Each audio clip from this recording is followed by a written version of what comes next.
contanos cómo andás, cómo estás llevando esta cuarentena, cómo está todo por allá en Paraná. Está un poquito mejor, ¿no? Que acá, seguramente. Sí, sí, comparado a las realidades, sí estamos mejor, pero ahora hubo un brote nuevo en Paraná especialmente, Ah, o en Entre Ríos, que nosotros veníamos sin casos y ahora estamos en un promedio de 10 por día. Para nosotros, que no estamos tan acostumbrados, es mucho. Para ustedes, quizás la zona del AMBA es otra realidad, pero claro. nosotros ya acá, ayer dijeron que ya era comunitario, entonces entramos dentro de una de las provincias que también dentro de las 4 o 5 provincias que ya es comunitario también. Así que nos tenemos que cuidar, Hay que seguirse cuidando. Bien, totalmente. estaba conversando ya le agradecemos siempre a todos los que están ahí del otro lado compartiendo con nosotros, escuchándonos y viéndonos. Ayer se estrenó el segundo capítulo del documental Atenas 1990. Me gustaría saber si lo viste, qué te pareció, qué sentiste al ver esas entrevistas que compartimos junto, bueno, con vos, con Diego Sela y con Gustavo Roque Fernández. Mirá, me pareció muy bueno. La sensación fue un título muy particular por el tema de Palito Ceruti, pero la verdad que debo felicitarlos a ustedes por el laburo de edición que han hecho. No sabía que iba a salir de esta manera, porque cuando hicimos el Zoom, la vez pasada que nos juntamos los tres a charlar, la verdad que tuvieron una muy buena iniciativa y hace al reconocimiento un poco, no solamente a los que fuimos parte, sino a la Liga Nacional, a todo lo que elaboramos en ese periodo que fue, para ponerlo en contexto a la gente, antes de que vinieran la generación dorada. Entonces, y la verdad que había jugadores, uno empezaba a revisar toda esta historia y había verdaderamente crack en los equipos, lo cual yo admiraba mucho y tengo esa sensación de poner en valor todo el tiempo lo bueno que eran algunos jugadores y de la manera que lo hacían. Y sinceramente me alegra esta puesta en valor que hacen ustedes. Mencionaste justamente ese inicio, ¿no? Esa gestación previa a lo que después sería obviamente la generación dorada y esos grandes equipos, y en el documental justamente se habló y mucho de esta rivalidad, obviamente de estos primeros equipos, tanto Atenas como Ferro. Ustedes en este año 1990 conseguían el tercer título y lo empataban a Ferro. ¿Cómo se vivían esas sensaciones, ¿no? En ese momento, en esa época, en esos años, siendo ustedes protagonistas, y Diego Sela lo menciona también en un momento, empezaban a ser referentes de la Liga Nacional. Atenas y Ferro, obviamente, que ya venía siendo el que había ganado, obviamente, el primer título y los que siguieron después. Mirá, para el interior esto como pasa en las provincias, para el interior jugar contra la capital siempre tiene un plus en todo concepto. En mi caso particular, como yo me inicié en Ferro de Buenos Aires, Claro. sabía todo lo que había hecho Ferro para conquistar el tiempo de obra sanitaria, todo ese liderazgo que tenía Flor Meléndez y compañía, la William John de Ferro, todo eso. Yo era muy joven y se iniciaba ese proceso, estaba con Sebastián Uranga y el Gaby Darraz, y se iniciaba todo eso y empezamos a ver esas cosas que parecían increíbles, que Ferro empezara a conquistar de la mano de León, Nasnudel, empezar a conquistar esas cosas. Empezaba el proceso de la NBA, a verla, todo ese conocimiento, toda esa locura que nos imponía de buena manera León, sabiendo hacia dónde íbamos nosotros. Nosotros en bola, por supuesto, deportista, no teníamos tanta información, simplemente la que nos nutría alguien, el maestro, ¿no? Que era ¿Qué está León. pasando Entonces acá? vos, ¿Qué es todo esto, no? De lo que se está ¿qué es hablando. esto de traer un video? ¿Qué es esto de traer un video y ver? Porque nosotros que veíamos, los americanos nuestros, que nos seducían no solamente con el talento, sino con su cualidad física, que era volcar el balón, que era hacer acciones que nosotros no estábamos acostumbrados. Y de golpe aparece el León con todos estos videos y decíamos, pero sucede esto, es real. ¿Qué está pasando? Es más, es real y hay mejores. Hay mejores. Y bueno, todo eso, yo empecé a dimensionar lo que era la capital federal y toda esta historia, y lo que era Ferro, lo que era Obras, y después el inicio del proceso de la Liga Nacional, y después cuando me voy al interior, empiezo a dimensionar la otra parte de la rivalidad lógica, como sucede en Entre Ríos con Paraná y el interior, como debe suceder en todas las provincias. Entonces, esa energía de querer demostrarle que Córdoba podía estar a la altura de las circunstancias lo hizo crecer un montón. Parecen dos países, Córdoba y Buenos Aires. Si vos lo ponés en contexto, ellos creen que es otro país. Si yo soy entrerriano y bueno, y el hecho de haber vivido lo personal y haber vivido lo de Luciano, también son muchos años, la suma de años son muchos años en Córdoba, si estamos hablando de 8 o 10 años, que te hace medio cordobés, lo cual tengo cierto respeto y admiración, porque también yo fui el primer entrerriano, eran 11 cordobeses y yo. Después apareció el Torito Paladino, Nito Miche. Claro. No era fácil, te lo puedo asegurar que no era fácil. Pero eso es, claro, porque ellos tienen su identidad y así es como logran su pertenencia y su espíritu en todo, son muy combativos y gran parte del éxito es eso. Entonces nosotros, cuando yo voy al equipo, como yo lo contaba ahí en el documental, y a reemplazarlo a Campana, imagínate, me costaba dormir un poquito, y me lo hacían saber la gente. Y yo lo iba a decir, yo lo daban nota y yo decía, yo no vengo a reemplazar, yo vengo a jugar en ese puesto. Y ahora que tenemos una cierta confianza con el pitch y hemos compartido muchas cosas, inclusive en selección, yo tengo una admiración muy especial con él y entiendo su lugar, porque calculá que yo las 3 o 4 veces que fui se iba él y llegaba yo, los primeros años. Después apareció Spiel, aparecieron jugadores muy valiosos en ese equipo, ¿no? Sin duda. Que lo que mencionás también, el tema de que obviamente lo hablaron en el documental, de ir a jugar de visitante, ¿no? Lo que era en esos tiempos, el salir justamente de Córdoba e ir a otras canchas donde no se podía, o sea, era jugar en la cancha y tenías quizás la gente ahí al lado, ahí nomás. Sí, lo que pasa es que había una sensación en el inicio de la liga, lo que tenía a favor y lo que había creado León, toda esta historia, es tener mucha pertenencia a los equipos, es decir, los equipos, no había tanta transferencia de jugadores de un equipo a otro, se identificaba más con y eso ayudaba muchísimo más la identidad. Si hablamos de Marcelo, que jugó todo el tiempo en Atenas, uno ahí refleja, o Diego Sela también, el Pichi por una cuestión de, creo que estaba para jugar en todos lados, no solamente podía haber jugado en Europa o en cualquier otro equipo, y era seducido por muchísimos equipos. Entonces, si fuese por él, el Pichi hubiese jugado toda la vida en Atenas, pero ahí había un tema económico que yo aparecía en el medio, pero en esos temas costaba mucho ir a jugar de visita, la localidad eran fuerte, la gente te lo hacía saber, y no había tanta presión en la indisciplina del público, llamémoslo así, no había tanta sanción. A medida que evoluciona la liga, empieza a haber más sanciones, más protección sobre los árbitros, porque en definitiva los árbitros eran humanos. Imagínate, a veces costaba salir, a los chicos les costaba salir de las canchas. Yo recuerdo, tengo para contar muchas cosas, cuando fui una vez con Unión a Estudiantes de Bahía, y para que la gente dimensione, íbamos a hacer un contragolpe y se metió alguien de la platea a la cancha de Estudiantes, y el partido a palo, y suspendieron el partido los árbitros, y al tiempito volvieron los árbitros. En otro momento, en la liga local, no pasaría eso, no volverían, porque están protegidos.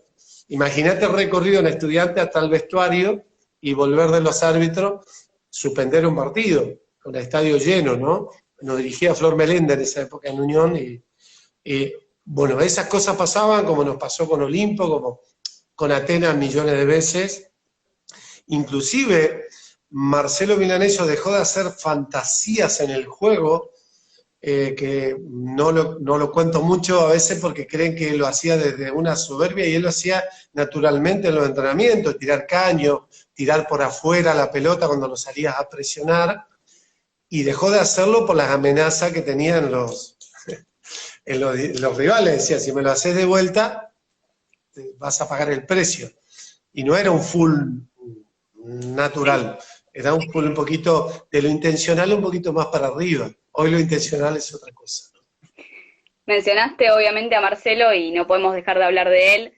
También obviamente se habló de él en el documental. ¿Qué te representa para vos, Marcelo? ¿Qué significa cuando se habla de Marcelo Milanesio? Con lo que fue para ustedes, obviamente, en Atenas, y también lo mencionaste vos, lo mencionó Diego y Gustavo, el hecho de que él lo que hacía era jugar para el equipo, ¿no? Porque era un base que tenía puntos en la mano, que podía anotar, que podía hacer jugar, pero siempre en pos del equipo, para ganar. Sí, es una situación, siempre, yo jugué con Miguel Cortijo, jugué en Ferro y jugué en Peñarol de Mar del Ahí Plata, justo en ¿no? una de las preguntas, no te quiero poner en compromiso, pero decían, ¿Miguel Cortijo o Marcelo Milanesio? Difícil. Lo que pasa es que a nosotros nos pasa a los argentinos, que nosotros decimos este u este, los dos son crack. Sí, ¿no? Primer punto. Y los dos juegan distinto, y a vos te puede gustar, a mí me puede gustar, es decir, como compañero uno más que otro, y me ha pasado, nunca debatí el tema y nunca lo puse porque para mí los dos son crack. La diferencia que yo notaba eran los puntos en la mano de Marcelo, nada más que eso, que cuando quería meter 20 metía. Y los dos tenían la misma característica de hacer jugar a los equipos para el post de salir campeón. Lo que pasa es que Miguel aparece en un escenario de una conquista antes de esos bases que la selección argentina necesitaba y Ferro necesitaba para suplantar lo que hacía el Tola Cadillac, que venía haciendo de obras. Tenía que aparecer Miguel. Después tuvo que aparecer Marcelo, pero Marcelo le agregó, a ver, esa cuestión de quedarse a laburar con el gol, con el tiro, porque había que, a ver, para poner en contexto, yo que fui tirador, digo, bueno, pero yo siempre que tiré pensé que la pelota entraba, ¿no? Hasta el día de la fecha. Juego con los chicos grandes y cada vez que tiro piensa que entra. Pero yo me quedaba después de los entrenamientos tiempo, pero nunca me quedé tanto tiempo como se quedaba Marcelo jugando 1 contra 1, o el mismo Pichi, tanto tiempo, porque yo ahí lo vi en Córdoba lo que era la pasión de la mejora continua. Es decir, él quería ser el mejor. Y por supuesto que lo logró en su época, vamos a llamarlo en su trayectoria, sí, y fue el mejor. Pero yo lo vi, a ver, yo jugaba también en el básquet de Buenos Aires, estaba Carlos Pelandini, para aquellos más grandes que lo están viendo, y también era con mucho gol en la mano. El Tola no tenía tanto gol en la mano, Miguel, todos crack. Pero la diferencia de Marcelo al resto es gol en la mano. El día que te quería meter 30, te metía 30. Y era tan generoso porque él lo sabía, porque si no los sistemas, la mayoría podía ser cantado para él. Sin embargo, él ponía contento cada uno en sus piezas, y tenía que estar atento, porque si te decía que te le iba a pasar, no sabía en qué momento. Tenía que jugar situaciones falsas con él, o situaciones de lectura, con solamente mirarlo. Bueno, si vos ves video con el Pichi y Marcelo, te das mucho más cuenta que jugaron mucho más años juntos, sí, que solamente había que mirarse. Y ellos cuando comemos asado juntos lo cuentan de esa manera, y la verdad que es admirable.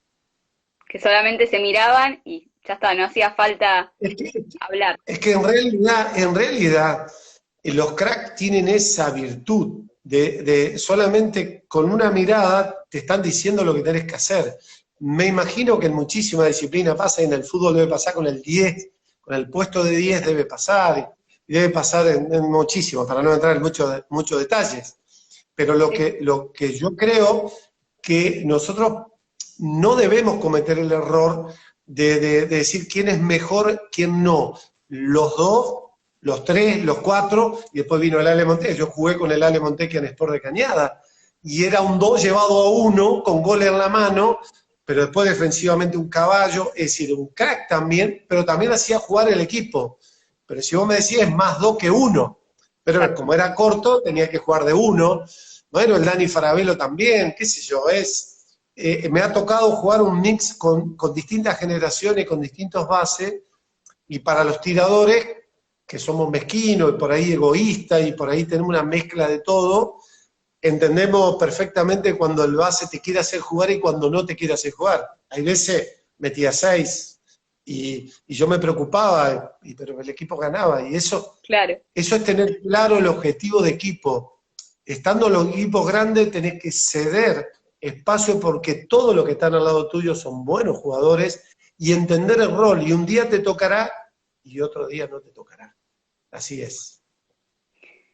Mencionamos que este campeonato obviamente fue muy especial por lo que pasó con Palo Cerruti. Me gustaría que me digas qué recordás de él y cómo fue vivir ese campeonato después de su trágica muerte, y obviamente también lo dijeron en el documental, ese sabor amargo, ese sabor agridulce, mejor dicho, ¿no? De haber conseguido el gran logro y saber que él no estaba, ¿no? Y habérselo dedicado a él. Como que ahí se empezó a gestar justamente esto de, bueno, este campeonato se lo vamos a dedicar a Palo. Vos fíjate que nosotros teníamos un desafío, que lo contamos ahí, nosotros veníamos de perder la final el quinto con Ferro el año anterior, un equipazo de Ferro, ¿no? Y con León en el banco, y cuestiones que sabíamos que era muy difícil la cuestión. Me fajé mucho con Jimmy Thomas, que era el americano del Ferro, hasta el día de hoy me duele, yo creo, el cuerpo, pero el tema del Palo Cerruti es algo muy especial, porque nosotros lo veíamos con una proyección de selección argentina, porque estaba Diego Maggi, de una talla quizá 1 centímetro más, 1 centímetro menos, pero el tema es que el Palo parecía para el juego una madurez para la edad que tenía. Entonces, él entendía todo esto que estábamos hablando ahora, cuándo jugar, cuándo el rol, y disputaba el puesto con Diego Cela, se defendían todo el tiempo, entonces crecían los dos. Es decir, los dos de talla, los dos. Es difícil encontrar dos jugadores en un equipo, normalmente el de recambio no tiene el oficio, y los dos querían ser titulares y era normal que fuese así. Y bueno, y Palo era un chico de calle a la edad que tenía, y voy a contar una parte buena y la otra no tan buena, pero está buena la anécdota, ¿no? Yo me acuerdo de Palo viniendo de Keops, porque nosotros en Córdoba, naturalmente, vas a un boliche, si jugás en Atenas y tenés algunos beneficios, ¿no? Y salías con Marcelo, ya venía campeón, toda esa identidad, y normalmente los tragos eran gratis para todo el mundo, ¿no? Entonces, el Palote decía que cuando tomaba algunos tragos manejaba mejor. Entonces yo lo retaba mucho con ese tema, porque es típico de la edad, 18 años, hoy pasa exactamente lo mismo. Hace de cuenta que no nos están escuchando nadie, pero los jóvenes, nadie, eso que llevan el chofer para manejar, que no toma, y todo, bueno, saben por dónde andar, por dónde te cuidan, lo saben. Pero a decir verdad, Palo era tan generoso en eso, porque te llevaba en el auto, te traía, querías que vos salgas con él, querías que ser parte, y entonces él hacía algo que era raro en el espíritu para la edad que tenía, y titular. Es decir, claro, todo. Vos decías, ¿por qué tanto condimento en este pibe? Y vos le veías el techo altísimo, ¿entendés? Vos decías, este pibe con gol, tiraba un medio gancho, a esa altura vos decías, gol de frente, vos decías, este vago, si se cuida un poco, va al gimnasio, que le costaba un poquito, porque todavía no teníamos el hábito de la generación, ¿no? Sí. Costaban algunas cuestiones, así que bueno, ese era el mayor respeto que teníamos por él, pero cuando pasó lo que pasó, que fue lo del accidente, decíamos, bueno, el equipo era bueno también, todos los otros jugadores eran muy buenos. Decíamos, bueno, pero ¿qué es lo mínimo que podemos hacer por él? Porque aún estando en la clínica era generoso. Cuando vos entrabas a la clínica a verlo a él te ofrecía la gaseosa él estaba en terapia. y él seguía con la generosidad. Entonces uno decía, pero este es un marciano. No, no. Es decir, un tipo que que le habían cortado una pierna, que esto, el otro, el tipo te trataba, hablaba así como estoy hablando yo con vos, no te estoy exagerando nada. Pero todos sabíamos que el final podía ser lo que fue. Entonces, en toda esa semana, todos esos días, era como retroalimentarnos de cómo no le vamos a dedicar el campeonato, sabiendo que enfrente estaba Sport, que era un equipazo. No solamente no había ganado, sino que era difícil ganarle de visita. Entonces, bueno, fue lo que sucedió. En definitiva, es el crecer todos y de la cabeza ponernos muy duro, que a veces tienen que pasar estas cosas como nos sucede, el tipo que se queda sin laburo, el tipo que le pasa lo que está pasando hoy en día. Entonces, rehacerse todo el tiempo, me parece que necesitamos ese plus del espíritu, que yo a veces digo que no pasa por la suerte, es una cuestión de conocimiento y deseo y laburo, ¿no? Porque a veces decimos qué suerte que tiene aquel o qué suerte, y la verdad que el equipo nuestro no tuvo, laburó, de verdad, como han laburado todos los que han sido campeones. Y la final decíamos, Sport Club, equipazo, y en el banco, Lamas Oveja, y ustedes, Garrone y Mañano, digo, una final. No podía faltar nadie más, ¿no? Lo que pasa es que, a ver, lo bueno que tiene esto es, como lo hablamos siempre, y me parece que fue importante, hubo una época que los entrenadores principales eran muy buenos y los asistentes lo que había. A medida el éxito del básquet argentino pasa por la generosidad que tuvieron los que saben. Y me parece que eso lo tenemos que multiplicar en la vida en la Argentina, en todo concepto, y más ahora lo que está pasando, es que el conocimiento es lo mejor que nos puede pasar. Y si tenemos un asistente, o un asesor, o lo que fuera mejor que uno, lo tenemos que tomar. Entonces, eso, para mí Walter fue un adelantado, porque fue el primero que tuvo uno muy bueno. Está bien, el Oveja estaba naciendo, y Julio eran muy jóvenes ellos, si uno lo ve en el video. Walter ya no era tan joven, y ve en Rubén un potencial, y es más, nosotros entrenábamos, y Rubén se hacía cargo de la parte defensiva, y Walter la parte ofensiva, lo cual se creaba mucho hasta en la actualidad el sistema de la selección argentina, que lo juega Atenas, en la realidad, y lo ve a Campazzo hacer goles con Escola, similar, ¿no? Alguna variante, que nosotros le decíamos la boba, y nos cansamos de hacer goles, y cuando jugué en contra de Atenas la queríamos defender y no podíamos defenderla. Y eso era consensuado con el grupo técnico, y por ahí se hablaba con Marcelo, con nosotros, cómo podría salir mejor el sistema. Entonces me parece que fue un salto de calidad que lo llevó a Atenas a ganar otros títulos. Yo ya no estuve, ganamos la Liga Sudamericana por primera vez también, con esa picardía, ¿me entendés? Entonces venían los equipos que eran muy buenos, el Franca, que nosotros ganamos la final de la Liga Sudamericana, y eran muy buenos de verdad, y quizás mejores, pero nosotros teníamos esa cuestión, esa química de equipo que después Atenas lo siguió teniendo para lograr ganar todos esos títulos y sus logros, que no solamente fueron, que casi en el OPEC McDonald's allá, por un triple, no juegan la final con Chicago y hubiesen estado en el documental de Chicago, que es la gran amargura que pueden tener, que lo escucho siempre a Marcelo y a Pichi Nover, y a Diego, y al Torito, y a todo lo que fuere, tuvieron a un tiro de jugar contra el Chicago de todos los tiempos. Qué importante que mencionas este tema de la generosidad, ¿no? Lo dijiste con León en su momento, de transmitir esos conocimientos sin nada a cambio.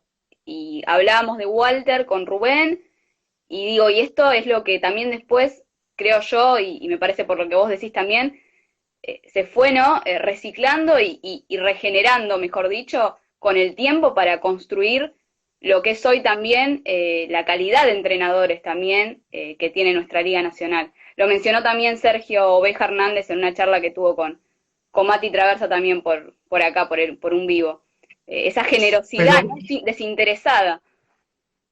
Totalmente, pero estamos hablando de los dos entrenadores, tanto León como Walter eran los dos entrenadores pioneros de la liga, entre comillas, Flor Meléndez el otro, que también hicieron esto, y vos fíjate cómo se fue transmitiendo, porque si vos te ponés a pensar todo lo que pasaron al lado de Leonas Nudel, son los grandes de todos los tiempos, entrenadores hoy distintos y también unos cracks.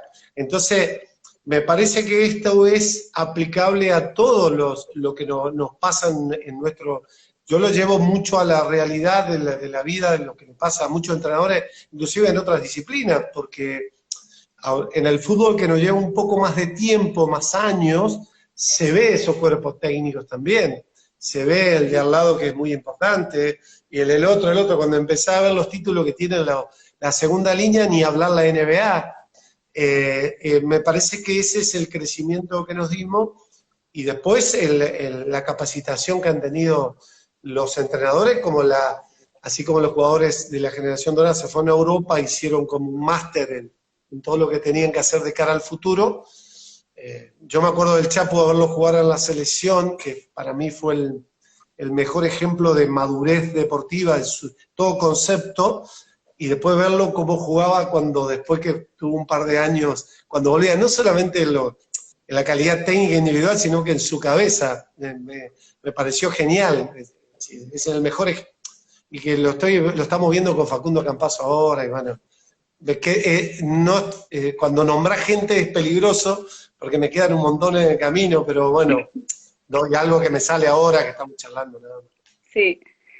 Bueno, y ahí una de las preguntas que pasaban decían, ¿con qué equipo te identificaste más? ¿Hubo un equipo a lo largo de tu trayectoria con el cual te hayas identificado más? Mira, bueno, son los dos. Para mí fue Echagüe y Atenas.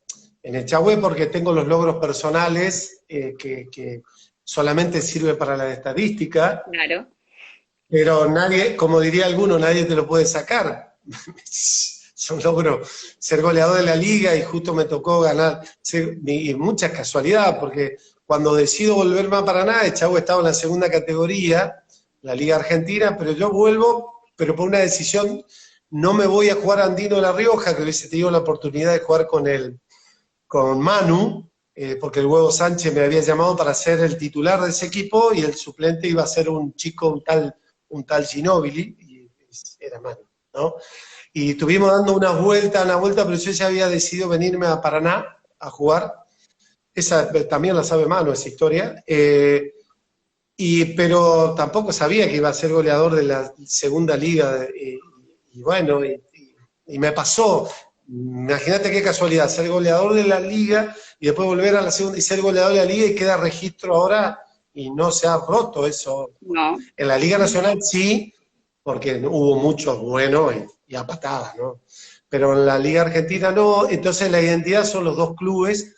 Atenas porque me dio la posibilidad también de ser selección argentina, me dio la posibilidad de ganar títulos, justo ganamos este torneo que es primero como local, ganamos la primera Liga Sudamericana de Clubes, es decir, mucha identidad, y después ni hablar cuando va Luciano, que completa ese combo para que me hace medio cordobés y medio entrerriano, pero en realidad es Echagüe y Atenas de Córdoba, ¿no?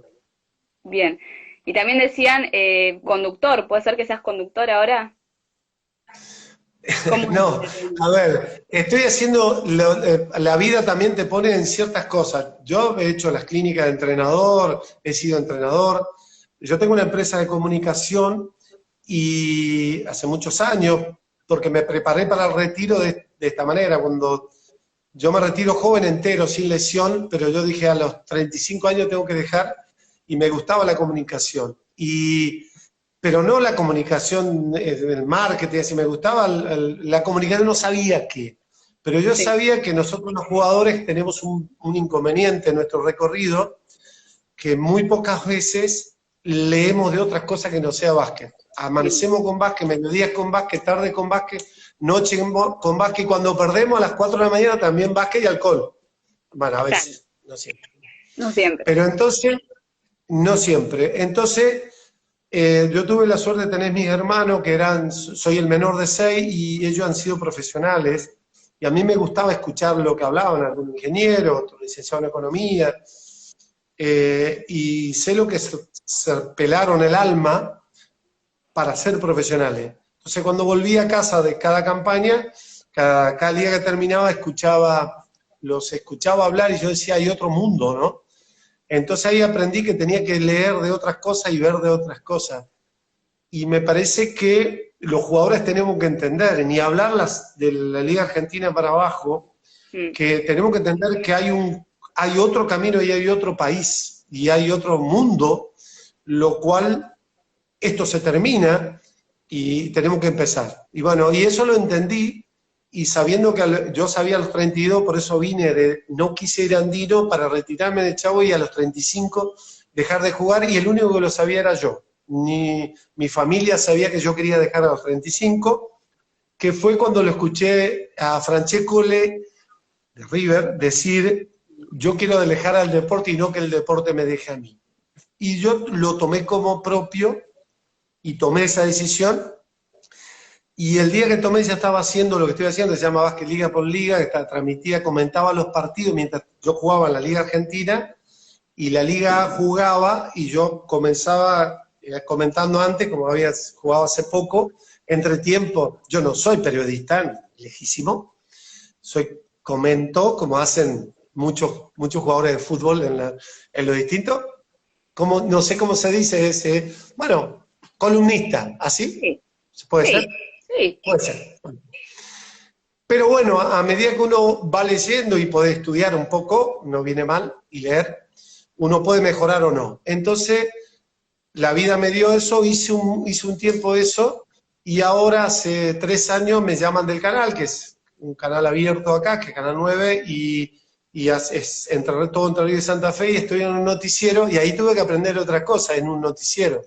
Entonces son 4 minutos, micro, entonces tengo que hablar de todo.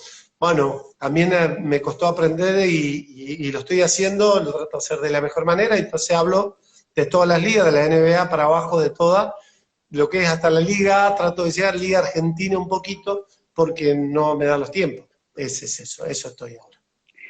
Qué bueno todo lo que contás, porque bueno, ahora también hay muchos jugadores de la Liga Argentina, que también estudian, se preparan, y justamente por esto mismo que comentás vos, que también después del básquet hay otra vida, y no sabés si quizás ejercés o no la carrera o lo que estudies, pero está bueno complementarlo con el básquet, porque siempre tenés ese tiempo como para estudiar o agarrar un libro, o sentarte a leer.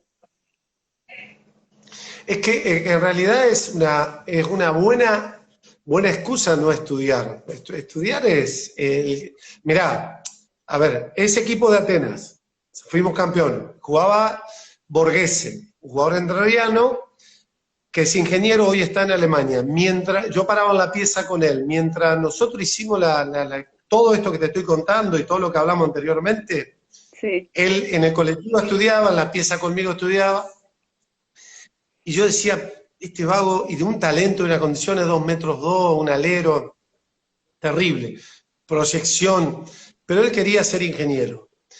Y la verdad que a medida que pasó la temporada que iba conociéndolo, si bien yo era más chico que yo y yo paraba con él, decía, qué bárbaro este pibe le va a ir genial. Si tiene toda esta voluntad, y a veces pedía permiso para no ir a la mañana a entrenar, pero todos sabíamos que estaba estudiando. Entonces en el doble turno, él a veces faltaba, y se recibió ingeniero y hoy le va muy bien en Alemania, y así podemos contar, hay varios jugadores que puede ser.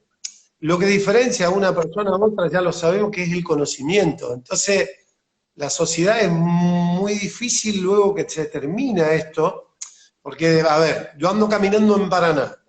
Se van a acordar de que a veces metí algún punto, si lo saludé, no lo saludé, si lo traté mejor o peor, porque eso también, nosotros teníamos una cultura de una preparación hacia la gente. Claro. Esto cambió. Hoy Manu habla distinto, Facundo se dirige mejor a la gente, la prensa, todo. Nosotros éramos como nuestros padres nos formaron, pero para hacer eso es conocimiento. Entonces, yo le digo, si vos me preguntás a mí, todas las otras segundas categorías, los entrenadores, aparte de enseñarle todo esto, deben ser más educadores que nunca. Y plantearles cosas claras al atleta, porque se van a acordar como, yo puedo contar una anécdota de León. León, yo estaba en Ferro y le digo, quiero jugar. Entonces León me dice, me parece genial que quieras jugar, pero vas a jugar dentro de 3 años en Ferro. Imagínate mi cara, yo era juvenil, pero León me dice, muy bien lo suyo que quiera jugar. Yo lo voy a mandar a un club donde usted pueda jugar y me parece muy bien que tenga el deseo de jugar. Se va a ir a San Miguel. Es como si te vas de Boca River a Dálmine, más o menos. Con el respeto de San Miguel, que había ascendido ese año, pero yo no tenía ni la más remota idea que era San Miguel. Pero había ascendido el Capital Federal y tenía que enfrentarlo a Ferro, a River, a Obras, todo. Y gracias a Dios, él me dio esa lección de vida y a mí agarré la calidad de vida en San Miguel, la calidad de jugador, que jugué un par de años ahí, y Flor Meléndez me ve y me lleva a Unión. Y si vos me preguntás, ¿cuándo yo empiezo a ser jugador de básquet, de verdad? Es cuando empiezo en Unión de Santa Fe con Flor Meléndez. Porque ahí empecé a ser un poco jugador. Entonces, por ahí vemos chicos de 19, 20 años que dicen, nosotros decimos que son jugadores de liga. Y solamente fue jugador de liga Campazzo y algunos más, o Nicolás Provítola, y, bueno, 5 o 6. Y no hay que tenerle temor a eso, decirle la realidad a los entrenadores de lo que va a pasar y lo que le puede llegar a pasar, pues se lo van a agradecer de por vida. Bien, eso bien. Es la mejor enseñanza que me puede pasar a mí y que yo puedo transmitir hoy en día. Y lo hago frecuentemente cuando vienen padres a preguntarme, chicos de selección argentina, y yo le digo, bueno, y le digo, bueno, yo quiero hablar con él solo, con el chico solo, no delante del padre. Y los padres deben ser conscientes, no obligar a hacer cosas, que tenés que estudiar, no. Hacer entender que hay un camino, yo lo llamo el conocimiento. Después, si no se te da, tenés que laburar. En mi caso, que no me gustaba tanto el estudio personalmente, yo le prometía a mis hermanos que yo el básquet me iba a dar un trabajo, aunque sea. Si no me daba el básquet dinero, me iba a dar un trabajo. Yo lo tenía fijado en la mente. Pero bueno, la vida me premió con algunas cuestiones que tampoco eran esperables para mí. Yo intuía, entrenaba, pero bueno, es un poco lo que yo cuento siempre y le trato de transmitir a los chicos. Chuso, te quiero agradecer muchísimo este tiempo que compartiste con nosotros, con la Liga. Agradecerle también a todas las personas que estuvieron del otro lado escuchándonos y viéndonos. Y simplemente eso, muchísimas gracias por recordar también junto a nosotros el Campeonato de Atenas, tus vivencias personales, qué te pareció obviamente el documental y tus experiencias de vida como jugador y como persona.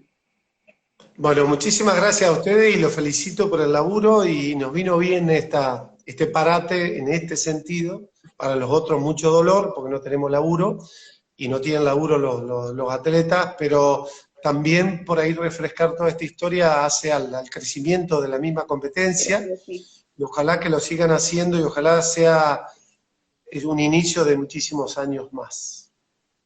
Bueno, muchísimas gracias. Un beso grande. Abrazo enorme. Cuídate. Beso grande.